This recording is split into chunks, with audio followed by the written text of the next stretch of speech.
What is up, family? We are back on the CEO Pulse podcast where you get the real, the raw, and the mind of entrepreneurship. We are sitting down with none other than Mr. Dave Seymour. All right, so he's been in real estate investments for the last decade. He's had a show on A&E. I mean, his trajectory is insane. I mean, he's doing deals that are in the hundreds of millions of dollars and has been just crushing it. Over the last decade in real estate. I'm specifically honored to have this gentleman on the podcast because he has a background in the fire service, and I'm pretty biased when it comes to firefighters and EMS and my people who serve out there. So it's a blast having you on, man. Thank you so much for taking the time and being here, Dave.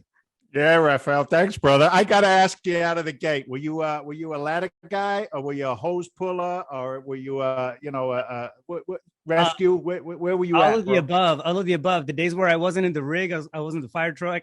Okay. And they just keep, they kept swapping us like pieces. Yeah, that's what we did up here in the Northeast. We would rotate around the engine company or the ladder company. But I just look, man, I had this thing with the ladder guys. You know what I mean? They scream to be the first one to the scene. I used to say to them all the time, hey, when was the last time you put out a fire with a ladder? Step aside and let the real men do the job. All right. Water puts out fire. Wet stuff, red stuff. That's how you fight fire. Exactly. So, anyway, we got that out.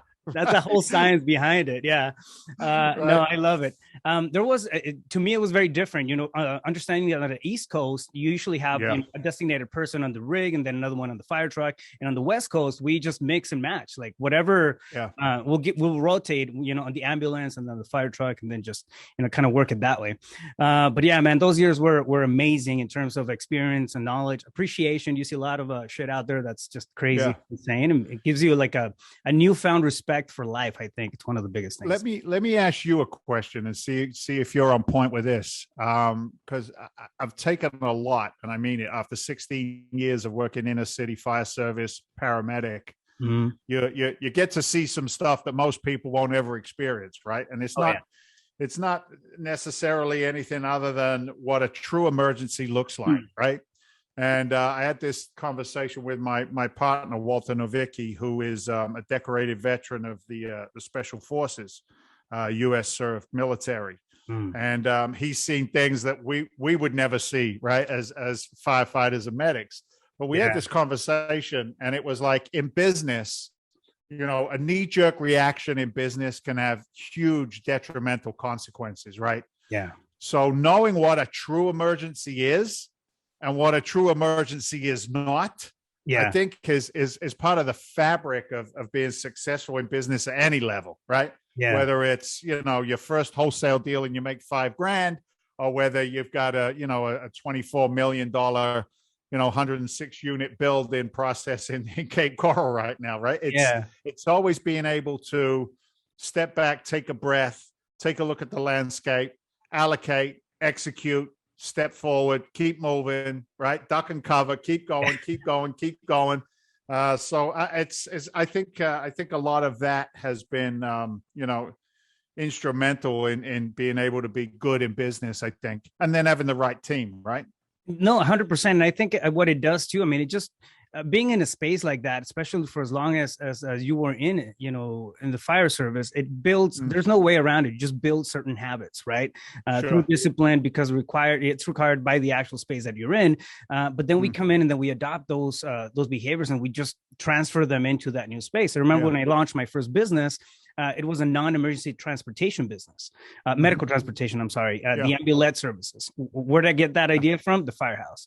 I started bringing in SOPs from the how we checked off the fire trucks and the ambulances and whatnot, and I applied that. I transferred that over. So you get some of the pragmatic stuff in place, but also the mindset, right? I mean, there's no room for BS when you're in an emergency situation, and I think if you carry yourself that way, it's just becomes a way of doing things. It's so good. It's so good because look, man, think about your first rehab, single family rehab. Yeah. Right? And who succeeds in that and who fails in it? The failure usually comes through lack of preparation, lack of process, lack of systems going in. Yeah. I think it's about $45,000 in construction. As soon as somebody ever said that to me and they were trying to borrow money from me, my answer was no. Right? My answer was no. the checklists that we used in the fire service. Let me ask you a question. Do you want to go and have heart surgery if the heart surgeon is not using a checklist system to make sure that his operating theater is exactly in the right place it needs to be at the right time with the, you don't want to do it, right? Yeah. So why would you go into a construction scenario or a real estate scenario if if you don't have the same amount of detail and process involved? So a lot of that overlapped for sure. It really did, a ton of it. Oh yeah, it's. I think I got some of my best business lessons from the days at the firehouse. In terms of how you react to things, how you set up things, SOPs. I mean, those were just like the Bible, right? While you were on shift and whatnot. I mean, there was just a certain way of doing things. You carry that forward, and then you care. I haven't met a single firefighter who hasn't really cared about what they are doing. It's just one of those things, right? I mean, we have that. We always had that battle with cops. Like, no, we're firemen because we care. Cops just want to hold a gun, like that. And I have a lot of cops. We call them up here in New England. We call them blue canaries. Blue canary. They'd be the first blue canary. They'd be the first one to the fire. They'd go run in, try and be the hero. Yeah. The smoke would get them just like a canary in the mine. They'd go down, and we'd have to pull them out of there.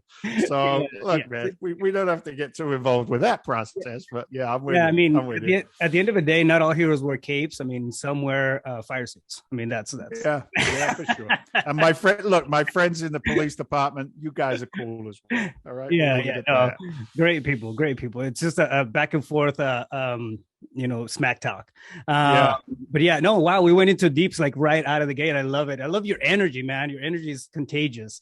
So your background is you're the CEO for Freedom Ventures, which is a big real estate company, and you have, I mean, your efforts and your results throughout the first 10 years have gotten you some insanely peculiar experiences. You've been on CBS, ABC, CNBC. I mean, you had your own show on A&E, Flipping Boston, for multiple seasons.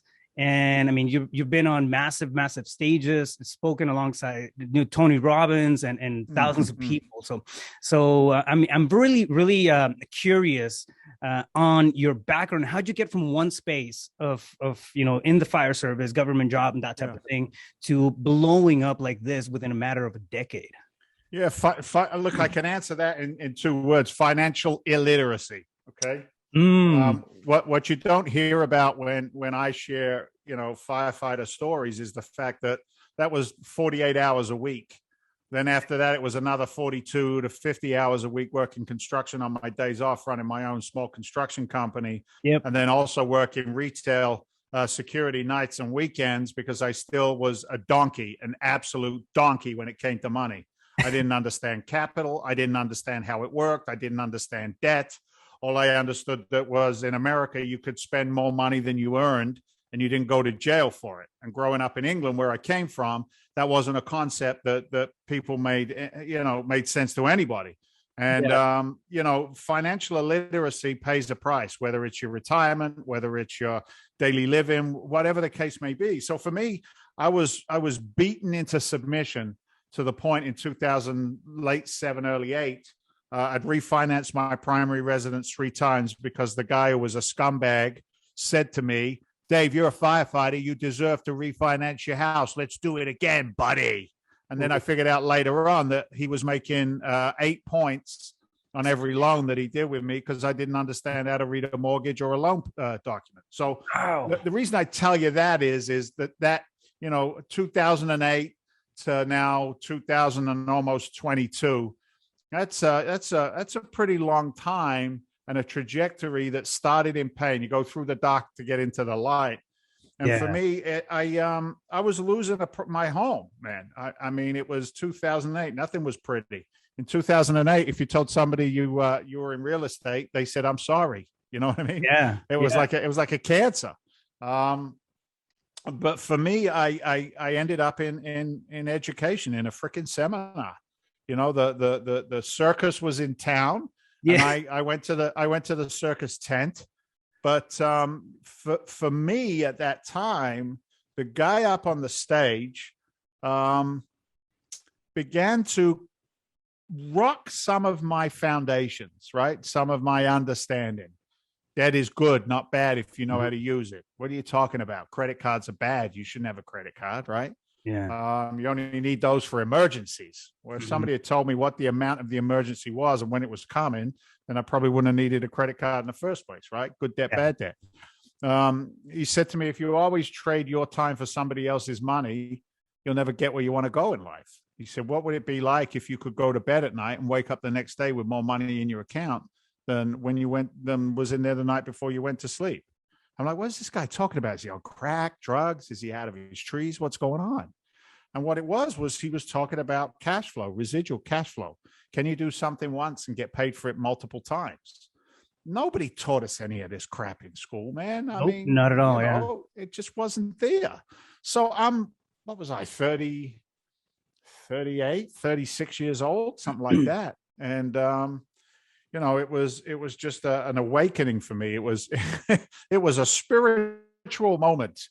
And my wife, Mary Beth, was with me, and we had actually met in labor and delivery. She was a L&D nurse, and I was a medic intern. That's where I met my wife.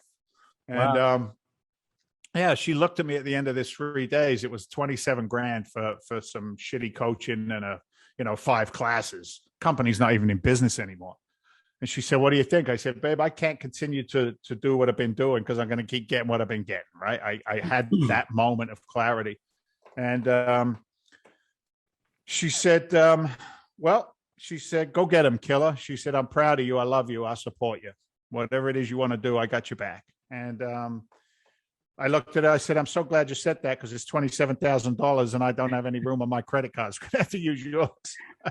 And she kind of became my first private lender. It's kind of the way I looked at it. But what I did, the 99% of my class didn't do, was I went all in. I was committed. I did it the same way we fight a fire. If I'm going in with you, brother, and I'm on the tip and you got my back, you got my back, and we're going until the fire's out and we can't go any further, right? Yep. And the same in reverse. You got the tip, you're going in, I got your back. Move, move, move, move, move, right? You never stand still. And I kind of deployed that philosophy to what I was doing. And I made a shite ton of mistakes, man. I screwed it up left, right, and center. I screwed it up in all the ways you could possibly screw it up, even with education and paid training, because there's nothing more valuable than your own mistakes. You can try and buy somebody else's, and I've done that. But at the same time, there's nothing more valuable than your own mistakes. So look, to fast forward, I did my first deal, a wholesale transaction, $5,000. I'm like, oh my God, is this legal? I just got $5,000 from an attorney's office. Holy shit, this is amazing. Wow, right? And I started to just go for it. And I became known as one of the leading distressed asset investors in the state of Massachusetts. I was recognized by the Attorney General's office and became one of their primary resources for what was called the Abandoned Housing Initiative here in Massachusetts. I started to put first lien positions on properties ahead of Bank of America, ahead of Wells Fargo, ahead of Swiss Bank, all those guys that were out there writing those shitty loans back then. Oh yeah. And yeah, I got traction, man. And that just snowballed. This was what, in 2008, 2008, 9, 10, during that period of time. And it was during that period of time that Russell Brunson was part of a group that I was running with back then. I got into the seminar education space myself as a teacher because I got results. And Russell Brunson sent an email and he said, Dave, you're a funny bastard. You should apply for that TV show. They got a group out of New York. They're trying to bring it back. This was after Flip This House had kind of crashed and burned into 2006. And that's what I did. I had a vanilla online application. I loaded it with profanity to make sure I could separate myself from the rest of the crew. Some guy called. I said, I thought I told you not to call me, you asshole. I told you to get on a plane, train, or automobile. I hung up the phone. Called back. He said, you're either a genius or a lunatic. I said, what's the difference? Either way, we're gonna make a show. That's it, man. That's how I landed a TV show. These forced personalities in reality TV, they're a joke, dude. I mean, it cracks me up that people sit at home and believe everything they see on TV when the reality behind reality TV is something totally different, But that being said, very blessed to have had that opportunity, got me national recognition. One day I'm sitting in a recliner in the firehouse. The next day I'm sitting to the vice president of the Federal Reserve on Squawk Box with Becky Quick and Joe Kiernan and those guys. You know what I mean? Wow. Thinking, and I'm sitting there, dude, I'm looking around, I'm going, I know they're going to get me any minute. They're going to figure it out. They're going to figure it out. You know what I mean? What am I doing? I'm out of place. Yeah. Yeah. And then at the same time, I got that internal dialogue that starts screaming at me. Mm-hmm. No, you earned it, dude. You put in the work. Yeah. You put one foot in front of the other. You drilled, you trained, you made offers, you made mistakes, you had success. So anyway, that's how that all happened, man. And it took me to where I am today, which is I've been a lender and a commercial real estate investor for probably the past 7 years. Wow. See, that's insane. It's a very fast moving, piece of history that you got there from beginning, right? And actually starting when probably at the lowest and worst point that you could possibly picked to start. And a lot of times it happened the same way for me. I went to a seminar. They spoke about wholesaling for a whole 15 minutes maybe, but it was the thing that caught my attention for throughout the weekend. And I came back, I did some research on it, and just one thing led to another. But the way that you were able to leverage that, once you got proof of concept, and okay, this is real, you went all in. I mean, you said it right at the beginning of the podcast, and I think that's what it really comes down to, right? Going all in, and then keeping that authenticity, keeping that you in the deal. It's refreshing, man, to see it, because I mean, you see it in the mainstream TV, and like, I wonder if that guy is acting up or he's making it up. Yeah. He's just trying to bring in an audience, but getting the same person there and then, one-to-one, it's refreshing, to say the least. So, I mean, and the level of success that you've been able to have, it speaks for itself, right? Now, I mean, you're doing massive deals, and Freedom Venture it's like you said, you're lending, you're tapping into different points of revenue, which you didn't know about when that financial illiteracy was part of the picture. What's interesting, Rafael, I went from financial illiteracy to today in the financial markets, right? Mm-hmm. If you ask me what I do today, I wouldn't tell you it was real estate investing. I'd tell you I raise capital. I raise capital from accredited investors. I raise capital from high net worth individuals, family offices, smaller institutional capital. And the amount of ego and like this, finance has its own language, whether it's stocks, crypto crap, or real estate, whatever your special sauce. I spend so much time today talking about yield and cap rates and maximum allowable contractual prices. Is it an AIA contract? And just so much depth to understanding it. I made a commitment to my team at the very beginning, and I said, right or wrong, I'm not going to change who I am. I'm going to be that blue collar guy in a white collar world, and I'm going to bring the attitude with it, not to be confrontational, but to just bring to the forefront what I do and what I don't know. And just because somebody knows a little more, it's not a moral platform that we're standing on, right? Yeah. We're all standing on a platform where we are trying to work capital at the highest rate of return legally that we can. One, for our investors first, and then two, for us as the operators. It's annoyed me as I've got into this business to see the glitz and the glamour bullshit be out there. Like, if you invest with me, maybe you'll get to ride on my private jet. Oh, yeah. Kiss my ass, dude, right? I have a responsibility. To put investors first. And, at Freedom Venture Investments, we came out of the gate post-COVID with a business plan that made sense. And the business plan was we would target 50 to 150 unit apartment complexes, southwest region of Florida, that were what we called a value add component, right? Or core plus. You know, it had some cash flow. It still had room for improvement to push the net operating income, to push valuation. And when we came out of the gate with our fund, you know, that product was more prevalent in the market. And what happened was this, and it was interesting to watch it, the amount of capital that came from California, New York, from other parts of the country, and just swamped into commercial multifamily real estate was unprecedented. And we still haven't seen the outcome of it. And what it did was it compressed the capitalization rates of acquisitions, meaning as the cap rate goes down, the value goes up. Right. So it was costing more and more money, and the yield was getting tighter and tighter and tighter and squeezing it down. So at that point, you got choices. You can do what a lot of operators have done in the market right now, is they've told the investor, well, now it's a 7 or a 10-year investment instead of a 3 to 5. Yeah. And what we're going to do is, right, we're going to take the rent increases, which are currently at 3-4%, and we're going to put that for 10 years. Now, when you exit in 10 years with a 40% increase in rent over 10 years, now you can make your money again. Yeah. Well, look, dude, I can't see it. I can't feel it. It doesn't make sense to this blue collar guy in a white collar world, right? Yeah. So we looked at it and said, I don't want to be a part of that. I don't want to be a part of failing to meet investor expectations. What else can we do? Can we adjust?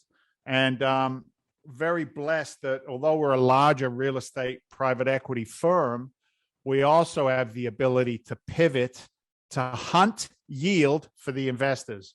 So what we did was we stepped back, looked at the landscape, and what we saw is on a 3 to 5 year exit, I can still comfortably target out 10 to 15% cash on cash returns with internal rates of return in the high 20s. And where did we find it? We found it in the build for rent single family communities, and also in build for rent multifamily assets. So once we did that, looked at capitalizing those, they then became syndicated single deals rather than the fund structure that we started with post-COVID. So that's where we are today. That's what we're working on. My partner Walter's done about $250 million in capital raised in that Florida market, deployed that capital, returned that capital. So we're coming in with a 30+ year track record of execution of these kinds of projects. And it's an exciting time, but it's also stressful. So that's where we're at. Well, I mean, everything in expansion is right. I was having a conversation with somebody else this morning, you know, about the think, and sometimes the think can be, you know, small, and you're still stressed. But if you reach and you go beyond whatever you feel like you're capable of, and then bring people in, the picture changes. Your perspective changes, and your belief in the self also changes. Why? Because now you have a backup, you have support. But that's insane. I mean, talking about deals like this within the decade of investing and jumping into something that's completely different from what you were used to doing, it's impressive, right, to say the least. Now, what has I mean, you're talking about syndication, you're talking about private money, and then you're talking about finding different ways for your investors to come in. Like, one of the common patterns that I guess takes me back to fundamentals is that I'm picking up here is pivoting. The concept of pivoting and looking at alternate opportunities. Are you do you have a specific way that you come across or ideas like this, or find a process that may work, going forward for whoever your niche is or your market? Yeah, that's a great question. Look, man, it's knowing the market, right? Way back in the very beginning, I said to an expert, I said, what do I need to do? He said, know your market. That's it. Yeah. Know what is going on around you. Don't roll the dice with your money or anybody else's money. So we have teams that are dedicated specifically to analyzing our market on a quarterly, monthly basis to see where the trend is and what's going on. So once we've got that data and we're a data-driven company, I then have an acquisition team that goes out and fulfills that shopping list, right? There are still good multifamily deals in the marketplace. They are just fewer, and a lot of them are smaller. The larger deals are all getting chewed up by the big boys. So I'll give you an example. We picked up in so 60 days ago, whatever month that was, my brain's fried. We picked up a 14-unit property in West Palm Beach. It was a $2 million acquisition. It had 0 occupancy, but it was brand new rehab. So a rehabber bought the building, didn't have the systems, the process, or the knowledge to buy to hold on to the asset and lease it up. So I bought it for $2 million. Leased it up in 60 days. It's now 100% occupied. Its net operating income and its current cap rate in the market has it at around a valuation of 3.2 to 3.4 million. Wow. 60 days ago, I paid $2 million for it. You see what I'm saying? Yep. So deals like that, right? Deals like that are out there. Now, my team has always got the radar up, beep, beep, beep, beep, beep, beep, beep, beep, looking for that stuff. And when it comes in, we'll grab it as quick as we can. But they're smaller deals. They're little deals. So the bigger deals, the 106 unit build, that's a long game. That's a longer play. That's knowing who the land bankers are in your market. And that's where Walter, my partner, is so powerful, is that he has been in that market for 30 plus years. So I hate to tell this to anybody who's listening, but you're not going to get my deals. They're coming to me first. You can have what I don't want. You're cherry picking. Yeah. Look, well, I mean, that's what happens when you put yourself on the front row, right? I mean, if you have a sourcing operation, you're going to the deals. It just makes sense to keep some of that stuff. I know we cherry pick in my investment, Pulse Capital, my investment company. We cherry pick the deals. We wholesale a lot of the stuff, but we'll cherry pick fix and flips. We just locked a deal up in Tempe. It's an 8 unit, but it's down the street from the university, so the area is a super hot area, and it's got a commercial building attached to it. So we picked that up for 2.3, but the valuation is somewhere around the 3.5 range, somewhere in there. It's when you're sourcing and you're actually doing the legwork on that space, you can get the fruit, right? Look, it's effort out, effort in, right? If there's no expulsion of effort, I didn't do any deals this month. Well, how many offers did you make? None. No shit, Sherlock, right? Imagine that. You made no offers and you made no deals. It's being able to execute that way. But, it's tough. Your market's the same. I mean, the Arizona market was the first market to really put down single family build for rent communities. Right. And that footprint has now become the sexiest investment and the most sought after investment in the country right now for commercial real estate investors. The big apartment complex investors haven't done their due diligence and realized the yield that is in these things. I got a guy who's interested in taking down the 106 units with us. He's a high net worth individual, and he sees the numbers. And basically said, stop all of your communication with your banks and with everybody else. I'm going to take the whole thing. I'm going to put up all the LP capital, right? And then I'm going to also bring the debt through my debt relationships. He said, but I want a pre-negotiated exit price because I'm going to buy it on the back end as well. So, you reverse engineer the capital that was coming to the company between development fees, management fee, and then participation in the back end. And the deal is pretty much the same amount of money for the company as it would be for this. So he's smart, right? He said, I want 10,000 units in the Southwest Florida marketplace, but I don't want crappy deals. I don't want this crap that everybody else is buying. What can I do, right? What can I do to find a niche pool where I can find the good deals? So, the money is looking for the deals that we do, and the deals are looking for the money. So it's a perfect match right now. So and I love that. I mean, it's a very smart approach to a. I think it's competitive, but it's not as saturated as the regular residential space. I'm looking at, for example, I'm looking at commercial stuff in the Phoenix area, and I've had a couple of people on the podcast who are, I mean, they're just beasts when it comes to the commercial real estate space here in Phoenix Metro, and they have been teaching me a lot. One of them is Trent.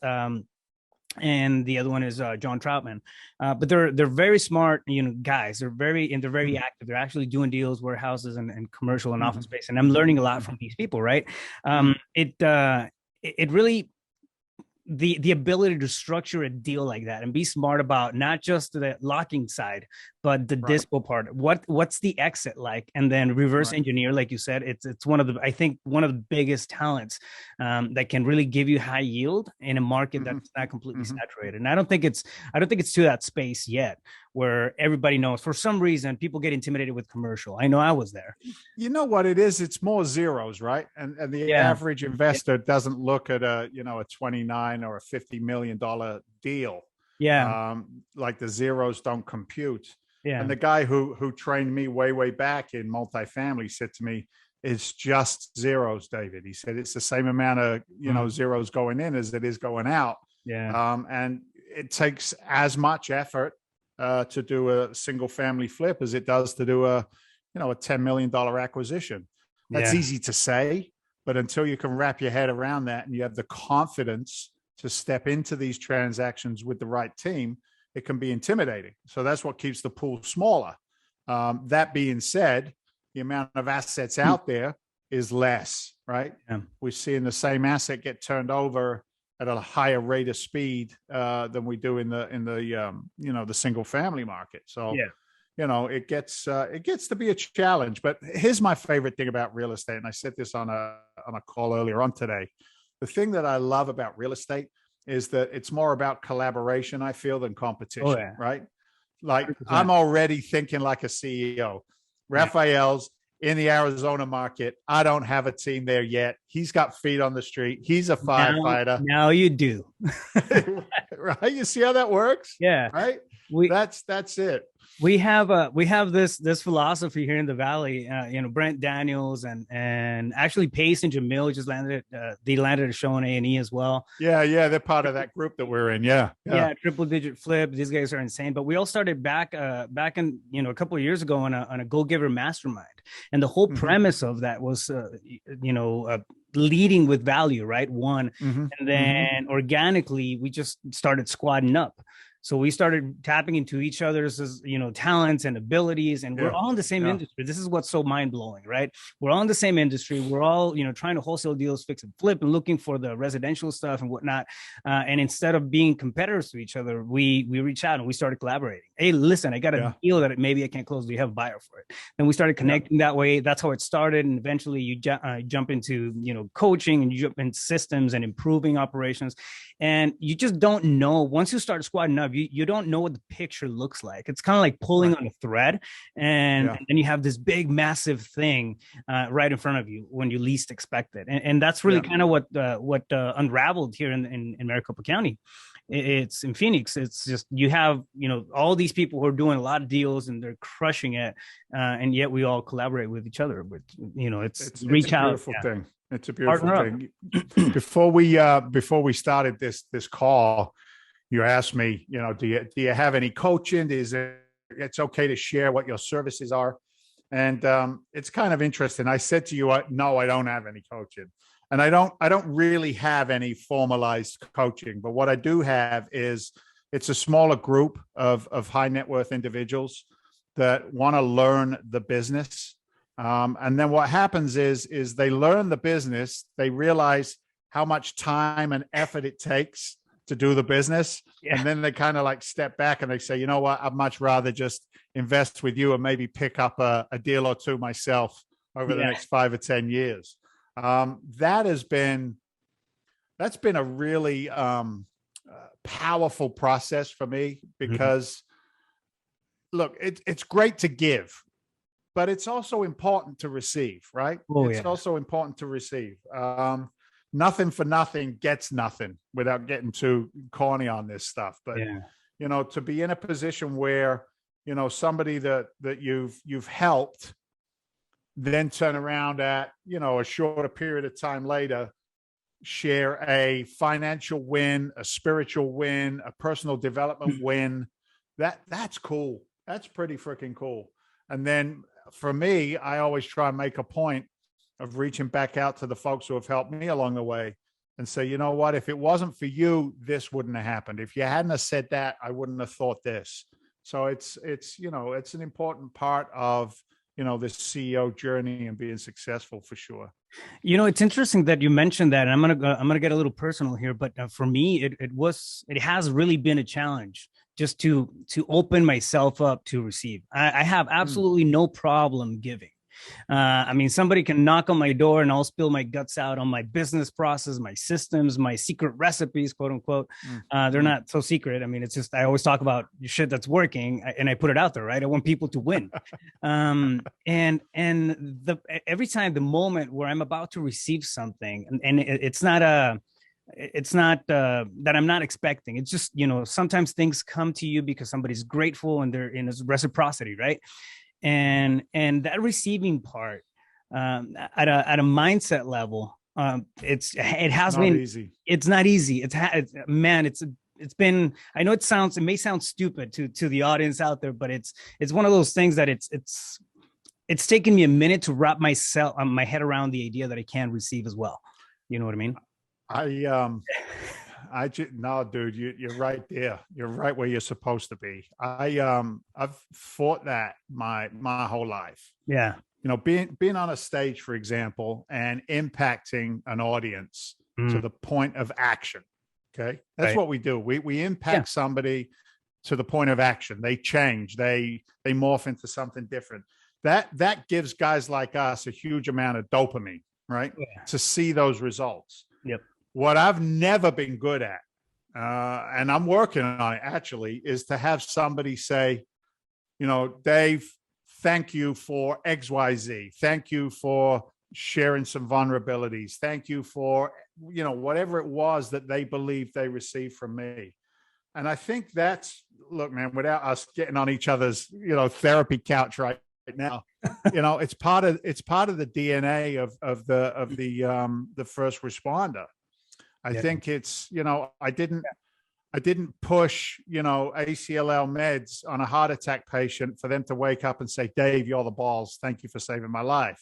Yeah. I pushed it because it was the right freaking thing to do. Right. Yeah. I didn't grab the 1 3/4 and go to the third floor to do what I needed to do because I wanted the adoration was okay, but that's not why we did it. So I think today in receiving any kind of compliment is difficult. And here's part of it as well. I think it feeds the ego. And if ego is prevalent, if ego is, and we know who those people are, we just have to watch their YouTube postings, right? We know who's got the ego and who doesn't. If the ego is prevalent and it's seeking that adoration, I think it's destructive. And this is just my opinion. And for me, ego, EGO, is an acronym for ease God out. Because as soon as I think I'm God, then I have no ability to allow any kind of presence back in to deliver good word, good message. And I think you'll resonate with this. The people that guys like us are attracted to are the seekers. Those that seek shall find. Those people that want change, want financial change. They want to learn a new business. They want to implement a new business successfully. That there's nothing more rewarding than that. But I'm with you, brother. I'm not great at receiving praise and adoration and acclamation for the things that I've done. I think it's one of those things that it's necessary to open up, or to be open to receive, right? It's just it's a flow. We're putting good stuff out there in terms of actions, in terms of knowledge, in terms of vibes and energy and empowerment, right? And the way that I understand it now, and this is a little bit esoterical, but we block it from this side, the flow stops. I call me crazy, but I really think that's how it works. I read I can't remember the author, but the quote on it, the big quote on it was, "The ego is not your amigo," and I think Yeah. you're completely right. I mean, it's okay to understand that everybody has an ego, right? And it's just gonna um, it's either going to work for you or against you. If you're aware of what it is, you can come in, you can kind of tame it and control it, understand it, know that it's that beast that is sitting there. Sure. You pull it out and leverage it whenever you need to, but it's not the you, right? It's not the being, the essence of the person. I think it's important. I'm with you, brother. I think people confuse confidence with egomania. You know what I mean? The Trumpster had some challenges, but he was also pretty confident. You know what I'm saying? So, without getting political, we'll just leave it at that. I don't know. I don't know about you, brother, but as a boy, being molded by a man, his father, we were never. It wasn't part of the growing up in my neighborhood. I came from a working class. I lived in the equivalent of the projects in England. My dad was a heat and air conditioning guy. And my mom worked in a bank. And, there was never any of the things that drive us today were not in my home. You know what I mean? Yeah, work hard, be a good man, be a friend among friends. But, I never had role models that could either serve the way we try to or receive the way that we're trying to talk about receiving as well. You know what I mean? Like this kind of conversation didn't happen at my dinner table. I don't know about yours. Maybe no, 100%, man. And I think we have a similar background. I mean, I'm Mexican. I grew up in a border town, in a mobile home. So it's not like we had luxury, single mom type of setting. All we had was soccer, brother. That's all we had. I'm telling you, man, we could play with, for days. Yeah. So that's, growing up like that, I think the perspective that grows with us, or the conditioning that we have, right? Growing up, it allows us to think to a certain level. And I think this is one of the things that really drives me. It's, when you come across something great, and if you have that given heart, if you have that given mentality, that go-giver mentality, it's you just want to share it. You want to tell the world about that kind of stuff. And I think when I stumbled across entrepreneurship, and it actually happened because of a captain at the firehouse, the idea of launching and having my own thing just kind of started to run around in my head. And then when I tasted that first payment, where I knew that I had generated that thing, from scratch, right? There was nothing here. Now there's money. Like, wow. That to me was insane. It's just a different set of rush, kind of like when you got that first wholesale deal, right? Sure. For me, it wasn't in the transportation business, which I grew and sold, but it was still the same principle. It's the same concept behind it. I mean, I got like, wow. It's just like, I don't know if, for lack of a better analogy, but you find something that you get addicted to, and then you want to tell everybody. Sure, it's an addiction. Absolutely. Yeah. And absolutely it is. It's empowerment. So one of the things that drives, for example, everything that I do is empowerment on the back end in a very positive way, right? Not providing or any of that stuff, but having people see the dream and really, really feel the sense of opportunity and the possibilities out there. I think it breaks limiting beliefs. I think it breaks limiting habits, and I think it definitely breaks the small thinking on the right individuals. So whenever we can put stuff like that out there, I mean, I think it's really a game changer. And you never know. Here's the thing: you never know when you're going to have that conversation, when you're going to say something on stage that it's just gonna rock somebody's world, like that guy that on that first seminar, that you said you just rocked you to your core. He said the right thing at the right time, and that was it. Game over. I mean, fast forward 10 years, A&E, CBS, ABC, millions of dollars, all kinds of stuff. It's ripping. The effect that it's kind of like the It's a Wonderful Life, with Jimmy Stewart there. What would it be like today if I hadn't gone, if I hadn't showed up, if I hadn't participated?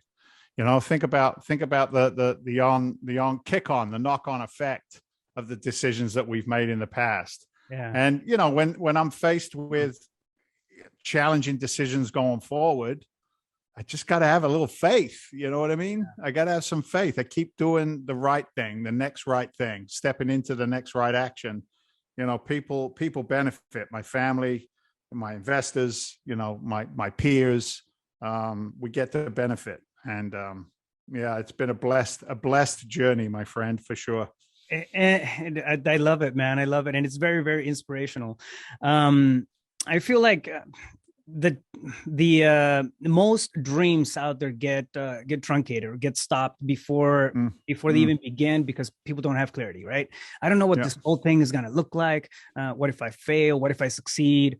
I don't have all the answers, so I can't start. And I don't think it's about that. I think, like you said, it's doing the next right thing, being in there, having some direction, right? A sense of direction of where you need to start walking to, taking that first step. And then things are going to start to, happen in front of you, that, problems are going to happen in front of you that you have to create a solution for. And then you move on to the next thing. Relationships pop up. You start off, this is what's so crazy. I do a lot of coaching, consulting for different verticals and just business. And then I do coaching in the real estate space. But one thing is, that it's very common across the board is it's, the fact that people create these like business plans, and then this big, massive, thing or, machine that it's all theory. It's all theoretical. This is what's going to happen, on the first month, second month, third month, year one. This is it. There's in spreadsheets and all kind of, and I did the exact same thing when I started. Sure. Once you actually start taking action, it's everything changes. Like all that's out the window. Like Mike Tyson said, right? Like everybody has a plan until they get punched in the face. Punched in the mouth. Yeah, exactly. So it's the same thing. It's about taking that first step forward. And I think sometimes that can be challenging, right? Especially if we're coming from a space of blue collar workers like you and I, and breaking away from that stigma, or not stigma, but that thought process. Constriction. It's constriction. It's a constriction. Yeah. One thing that you said earlier, and I think it was before we started recording, but you asked me, if I resonated with this when I left the fire department, and when you left the fire department, people were asking like, what are you doing? This is crazy. This is insane. This is, you're shooting yourself in the foot here, if not on the head, because you're leaving, something that's stable. It's a government job. It's, not, but I think as entrepreneurs, we have that spark, right? We have that fire that we just need to let out and let beast roam. What was interesting is after 16 years, I wasn't a good employee. Okay. I wasn't, my captain would give me orders and I'd be like, dude, that's not right. You know what I mean? And you can't question, a militaristic structure. Yeah. And, I was more interested in somebody covering my shift, and I'd cuff them a couple of bucks so that I could go and do a real estate transaction. Yeah. So, it's not, for those that listen, that start or have already started their entrepreneurial journey, for me, I learned a hard lesson of who I shared my passion with, right? Mm-hmm. You can't convert the non-convertible. You can't, you can't give somebody a hamburger if they're not hungry. Okay. Right. So I learned a lesson, and look, what they know is what they know, but what I know gave me trajectory, gave me momentum. I can't tell you in honesty, more than 10 days I've put my feet on the ground in the morning and said, oh no, here we go. Another day, another dollar, same old. You know what I mean? I don't do that. If I want to take a month off, I can take a month off. Yeah. If I want to leave right now and go do some Christmas shopping, I don't have to ask anyone's permission. There's nobody looking over my shoulder. I live and die by my own sword, my own decision making. Yeah. Some people have the balls to do that, and some people don't. And it's not a moral decision. I was beaten into submission, like I said earlier. So, when my boys, my crew, came to me and said, "What are you, crazy? You're going to give up a government pension and blah blah blah blah blah blah blah." Mm-hmm. I loved them, and then I left them. And then, 16 years later, there's a couple of them that still are in my circle, for want of a better term. You know what I mean? But it's changed, man. In Boston, we call it lobsters in a pot. If you put 20 lobsters in a pot and one tries to get out, right? The other 19 are going to grab that son of a gun and pull them back down. Yeah. So it's just different. It's reality. I mean, it really is. I mean, some people want it, some people want it bad, and then they, you know, it's the difference between being interested and being committed, right? Thank you so much, Dave. I mean, this conversation has been enlightening to say the least. If somebody wants to maybe reach out to you and get a hold of you, if they're accredited, you guys work with accredited investors, right? Or we do. We work with accredited. We also have some non-accredited opportunities at Freedom Venture. So that's a fixed income fund. You know, don't ask questions just because you don't believe you're accredited. It's amazing how many people think they're not accredited. Then they go through our accreditation system and they go, "Oh, I am accredited. I didn't know I could include life insurance policies and retirement accounts and things of that nature." So, yeah, we work with both. Okay. If somebody wants to reach out, where's the best place to find you at? Yeah, I'm old school, man. You can pick up the phone, 781-922-4418. Make sure you let them know that, you know, you're reaching out after listening to the Rafael Cortez show, right? Make sure that they're aware of that so I know where they came from.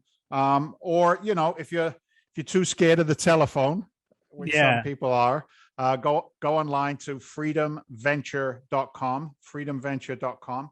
There's some great education on there, which is free. I think education is free, but you pay for implementation, right? Yeah. Education is free, pay for the implementation. That's the coaching and the support. But go on there, just fill in some information. One of my team members will reach out to you. If I'm not up in the air or doing something crazy, you might get me on the phone. So reach out and ask questions. That's the best way. I'm telling you, going old school on the phone, it's exactly how I got you back on the podcast right now when we got cut off. It is. That's right. Now it's in there, baby. I got you. Yeah, I mean, if again, people, if you guys are looking at investing or you're just, you know, interested in finding out a little bit more, reach out. They have, you know, free information at freedomventure.com. I mean, why not take advantage of something like that? I love it when people come in and then they drop the actual value, right, where people can tap into. Now it becomes a matter of taking action. At the end of the day, like we were talking about earlier, nothing's going to happen unless you take that step forward. You don't have to have it all figured out. You don't have to know the ins and outs or have a laid out, you know, detailed breakdown of what your actions are going to be. Take the first action. That's going to lead you to the next and the next and the next. Next thing you know, you're on A&E and talking to thousands of people, hanging out with Tony Robbins and shows on CBS, ABC, and stuff like that, and crushing it on multi-million-dollar deals. I'm so cool. Just ask me. Ask me. You know what? Now I am cool by association. There you go. That's my win for today. What happened when my Spanish will get better. That's what'll happen. 100%, 100%, brother. When I get home, my kids are going to ask me, "What'd you do at work today?" I'm going to tell them I just became cool by association, and it's just how I roll. Oh, you know what you should do? Do you have Amazon Prime Video? Yeah. You have Amazon Prime. Yeah, Google Flipping Boston. All the episodes are on Prime Video. Ooh, okay, done and done. There you go. Oh yeah, you can show the kids. You can show the kids. I hung out with that guy. Yeah, we were talking for hours. I have his cell phone number. Hours. And no, I have. If the kids like the show, call me and I'll talk to the kids. How old are your kids? 100%. A 14-year-old. My Alejandro is 14 years old, and he's actually cold calling. He's breaking into wholesaling and doing his own little operation. Oh, so good. Good. Yeah, I mean, I'm corrupting them early. I'll have him practice on me. All right. I'll have him practice on me. Done and done. Dave, thank you. You are the best, my friend. Before we sign off, there's one question that I love asking. And that's, if you were walking down the street and you ran into your 17-year-old self, what would you tell that kid? I'd tell him you're okay. I'd just give him a hug. I'd give him a father to son hug. I'd tell him it's okay. The journey's the journey. It doesn't matter. Just do the right thing. Put one foot in front of the other, and just know that God is good all the time. You just have a little faith, kid. That's all. And know that I got your back. That's what I tell him. Beautiful. I love it. Dave, once again, thank you so much, man. It's been an honor having you in the podcast. God bless, brother. Thank you. Family, it's a wrap. Boom.